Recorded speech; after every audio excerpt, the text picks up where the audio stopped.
நான் உள்ள வந்த உடனே இதான் முதல் தடவை நான் இவரை பார்க்குறேன். பட் நிறைய விஷயம் இவரை பற்றி நான் கேள்விப்பட்டேன். அதனால ஓகே ஜஸ்ட் ரிவ்யூ பண்ணலாம் அப்படின்றதுக்காக வந்தேன்.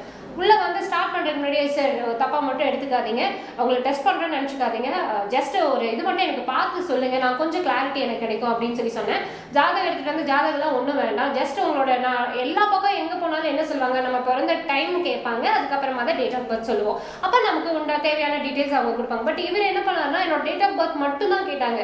என்னமோ இவ்வளோ வருஷம் என் கூடவே இருந்த மாதிரி என்னோட கேரக்டர் என்ன அப்படின்றத அப்படியே சொன்னாங்க. இப்போ நான் அதை உங்ககிட்ட ரிவீல் பண்ண முடியாது, பட் அப்படியே சொன்னாங்க. நான் ரொம்ப ஷாக் ஆனேன். சரி ஒருவேளை ஏதோ ஒரு கோ இன்சிடென்டெல்லாம் சொல்றாரோ அப்படின்னு நினச்சிட்டு எங்கள் வீட்டில் இருக்கவங்களோட பாப்பாவோடதெல்லாம் சும்மா டேட் ஆஃப் பர்த் மட்டும் சொன்னேன். ஏன்னா அவளுக்கு பிறந்த டைம் இல்லை சொல்லுங்க அப்படின்னா அப்படியே அவளுடைய கேரக்டர் வந்துட்டு அவங்க சொன்னாங்க. ரொம்ப ரொம்ப ஷாக்கிங்காக இருந்தது. இப்போ ஒருத்தவங்களுடைய பேர்ல இருந்து ஒரு லெட்டர் மாத்தினாலே அவங்களுடைய வாழ்க்கையை ரொம்ப சிறப்பாக மாற்றி கொடுக்க முடியும் அப்படின்னு சொல்லியிருக்கீங்க. இது எந்த அளவு உண்மை? கண்டிப்பாக முடியும். அவங்க பாசிட்டிவ் வைப்ரேஷனோட அவங்க பிறந்த தேதிக்கு ஏற்ற மாதிரி சரியான அமைப்பில் உயிர்ப்போட பெயர் அமைச்சு அவங்க தொடர்ந்து செயல்பட்டால், தொழில் செஞ்சால் நிச்சயமாக 100% வெற்றி அடைய முடியும். இது வாழ்க்கை முழுவதுமான பர்மனன்ட் சொல்யூஷன்.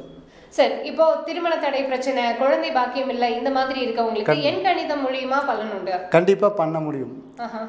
திருமண தடை எதனால் ஏற்படுதுன்னு பார்த்தா அவங்க பெயர் அமைப்பில் தான் மாற்றம் என்ன பண்ணிக்கலாம். அதுக்கப்புறம் குழந்தை பாக்கியம் அப்படின்னு வரும்போது அவங்க கணவன் மனைவியோட பெயர் அமைப்பு பிறந்த தேதிக்கு தகுந்த மாதிரி இருக்கான்னு பார்த்துட்டு அதுக்கப்புறம் மேரேஜ் டேட் சரியில்லைன்னா அதை சரி பண்ணிட்டாங்கன்னா கண்டிப்பாக 100% இதில் பலன் இருக்கிறது.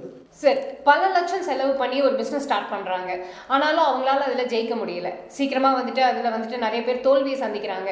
பட் இப்போ உங்களை வந்து பார்க்கறது மூலியமா அதுக்கு ஏதாவது தீர்வுகள் கிடைக்குமா? கண்டிப்பாக தீர்வு கொடுக்க முடியும். நாங்கள் நிறைய கொடுத்துட்ருக்குறோம். அந்த தொழில் ஆரம்பிக்கும் போது அவங்க எந்த மாதிரி அமைப்பில் அந்த தொழிலோட பெயர் அமைச்சுக்கணும். ஒரு சமயம் அவங்க பேர் சரியில்லைன்னா அதையும் மாற்றிக்கணும். மாற்றிட்டு பார்ட்னராக இருந்தால் அதுக்கு தகுந்த மாதிரி பெயர் அமைப்புகள் அவங்களும் அதெல்லாமே சரிப்படுத்திட்டு அவங்க தொழில் ஆரம்பித்தாங்கன்னா கண்டிப்பாக அவங்க ஜெயிச்சுக்க முடியும். ஏன்னா பல பேரை வெற்றியாளராக நாங்கள் இன்றைக்கி வளம் வர வச்சுட்ருக்குறோம். அது அனுபவபூர்வமான உண்மை. சார் இப்போ நம்ம வாங்குற வண்டியில் இருக்கக்கூடிய அந்த ஃபேன்சி நம்பர்ஸ்னாலையோ இல்லை நம்ம யூஸ் பண்ணக்கூடிய இந்த மொபைல் நம்பர்ஸ்னால ப்ளஸ் அண்ட் மைனஸ் ஏதாவது இருக்குங்களா? கண்டிப்பாக இருக்குங்க. நம்ம பிறந்த தேதிக்கு ஏற்ற மாதிரி சாதகமான நம்பர்கள் இருக்கிற மாதிரி எண்களில் கூட்டுத்தொகை வர்ற மாதிரி செல்ஃபோன் நம்பரோ வண்டி நம்பரோ வாங்கினா கண்டிப்பாக அதில் நம்மளுக்கு பாசிட்டிவ் இருக்குது. ஃபேன்சி நம்பருங்கிறது கவனித்து வாங்கணும், எல்லாருக்கும் அது செட் ஆகாது. சார் இப்போ படிக்காத குழந்தைங்க, படிப்பு ரொம்ப மந்தமாக இருக்கிற குழந்தைங்களுக்கு பேர் மாற்றம் செய்தால் ஏதாவது ஒரு நன்மைகள் நடக்குமா? கண்டிப்பாக நடக்கும். அவங்க பெயரில் ஏதாவது மாற்றம் தேவைப்பட்டால் மாற்றம் ஏற்படுத்திக்கலாம். சில பேருக்கு இன்சில் மட்டும் சேர்த்துனாலும் கூட போகுது. அப்படி மாற்றிட்டு அவங்க அதை ஃபாலோ பண்ணும்போது கண்டிப்பாக படித்து நல்ல மதிப்பெண் பெற முடியும்.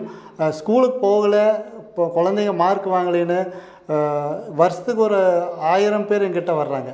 எல்லாருமே இன்றைக்கி நல்லா படிக்கிறாங்க, நல்லா தொடர்ந்து படித்து நல்ல வேலையில் இருக்கிறவங்களும் இருக்காங்க. இந்த அனுபவங்கள் எனக்கு நிறைய இருக்கிறது.